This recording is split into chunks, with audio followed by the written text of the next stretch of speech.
But even though we're going through tough times as a nation, there are still opportunities to exploit. Kenya's participation in regional economic integration efforts, East African Community, we have the Africa Continental Free Trade Area. These can open up new markets and new economic opportunities. Infrastructure development can and is attracting more for FDI. Climate finance structures offer up new challenges, new channels for sustainably upgrading our infrastructure, and our youthful and growing population that can contribute to innovation, productivity, and economic growth through entrepreneurship. It's not by surprise that income security remains a top priority for Kenyans. It has been and it will continue to be.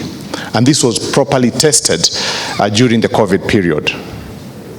Cutting expenses comes second, and of course, third, paying debt.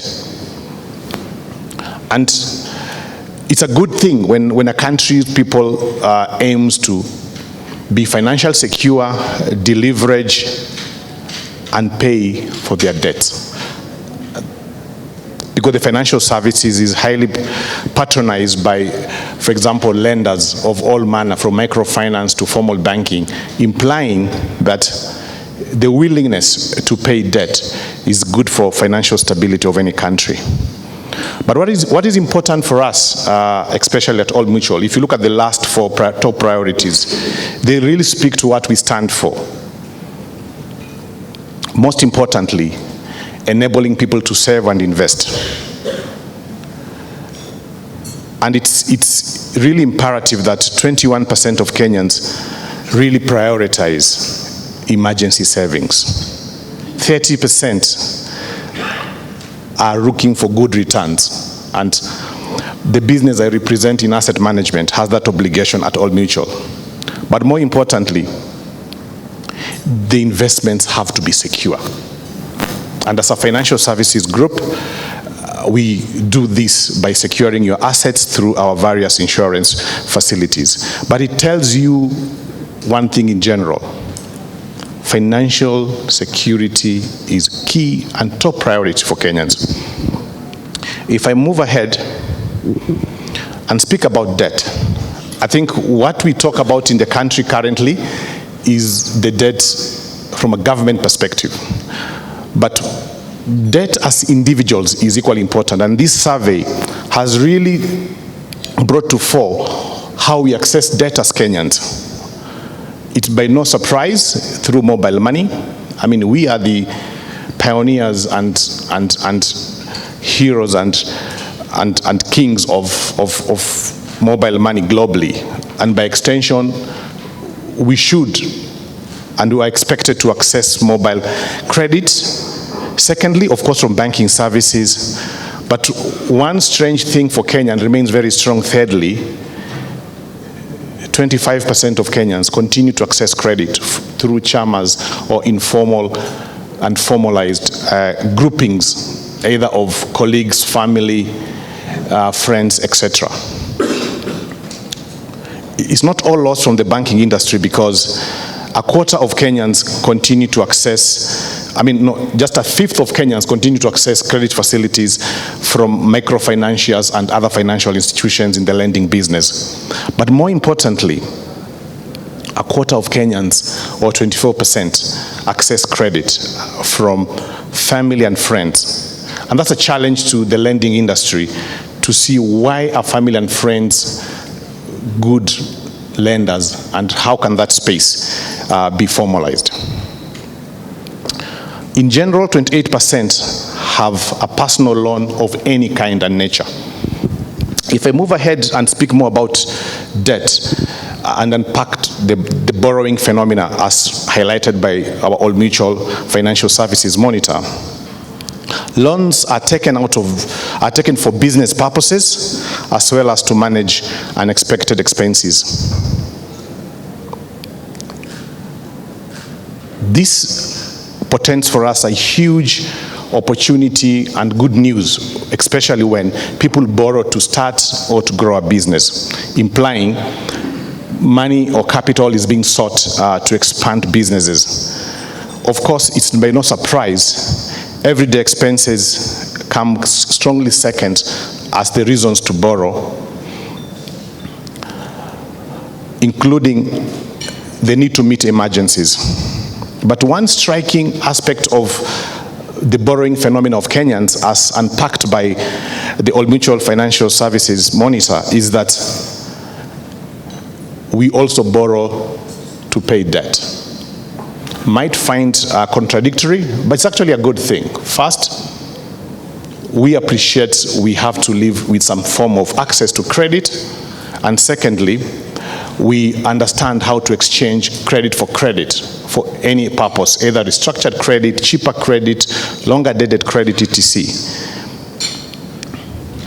So it's not necessarily a bad thing to incur debt, to pay debt. It's part of our financial restructuring. But a key aspect of the borrowing from Kenyans, as unpacked by this survey, is that, and it has been mentioned by economist Wangari, is that education or schooling, whether paying school fees for higher education or tertiary and equivalent education, ranks top priority for Kenyans, and by extension is being used as a reason to borrow. 42% of loans borrowed are actually being used to foster education, and that explains why the country continues to produce a lot of highly qualified individuals. But coming closely is medical expenses or health expenses, and this is a good and of course a worrying thing. You all know or participate in events to raise money for a sick family member or colleague or a friend, and it drains your pockets. But also importantly, it offers an opportunity for medical insurance businesses, including ourselves at Old Mutual, to narrow the gap and understand how we can make this easier for Kenyans. If I move forward, still on health expenses and medical insurance, one of the striking things is that though health wellness is very important to Kenyans, affordability remains a challenge, as half of Kenyans have no medical insurance. And medical insurance or access to affordable medical facilities is a big discussion in the country at the moment through various forms of public and private discourse. Strangely, two-thirds of formally employed employees are not covered by their employer's medical cover. And that again offers an opportunity to all formal employers to raise up the occasion and seek medical insurance for their employees, and by extension a huge business opportunity for entities in medical insurance, including ourselves at Old Mutual.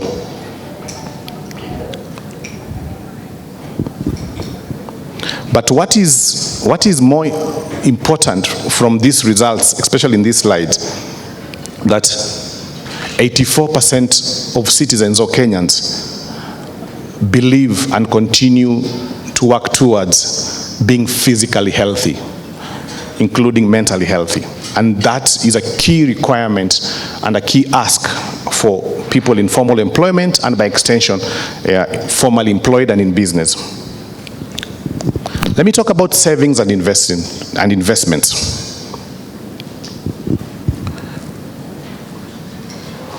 So for Kenyans, as explained by this survey, the top 3 saving goals are no surprise. Children education. All of you in this room, that must be part of your top 3 cost items in your income streams. Of course, second, money to start a business. And that ties to the very famous hustling culture within the country, trying to make an extra coin or an extra income stream.